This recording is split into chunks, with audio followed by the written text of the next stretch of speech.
VM സാദിഖലിയാണ്. നമ്മുടെ ഓരോ ദിവസവും ഉണരുന്നത് വ്യത്യസ്തമായിട്ടുള്ള കിളികളുടെ ശബ്ദങ്ങൾ കേട്ടിട്ടായിരിക്കും അല്ലേ? അത് ഗ്രാമങ്ങളാണെങ്കിലും നഗരങ്ങളാണെങ്കിലൊക്കെ ഒരുപോലെ തന്നെയാണ്. വ്യത്യസ്തമായിട്ടുള്ള കിളികളുടെ ശബ്ദങ്ങൾ കേൾക്കുക. നമ്മളൊന്നും ക്ഷണിക്കാതെ നമ്മുടെ മനസ്സിന് കുളിർമയേകാൻ വരുന്ന അതിഥികളാണവർ.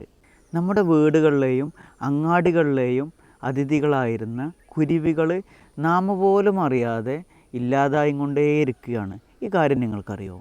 ഇവരെ സംരക്ഷിക്കണം. അതിൻ്റെ ഭാഗമായിട്ടാണ് മാർച്ച് 20 ലോക കുരുവി ദിനമായിട്ട് ആചരിക്കുന്നത്. ലോകത്ത് മൊത്തമായിട്ട് 43 സ്പീഷീസ് കുരുവിനങ്ങളുണ്ട്. അതിൽ ലോകമെമ്പാടും കാണപ്പെടുന്നവയാണ് അങ്ങാടിക്കുരുവികൾ.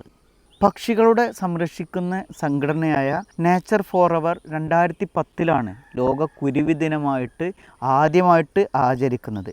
ആ സമയത്ത് തന്നെ അവർക്ക് 50ലധികം രാജ്യങ്ങളിലേക്ക് അത് വ്യാപിപ്പിക്കാൻ കഴിഞ്ഞു എന്നുള്ളതാണ് അതിൻ്റെ ഏറ്റവും വലിയ നേട്ടമായിട്ടുള്ളത്.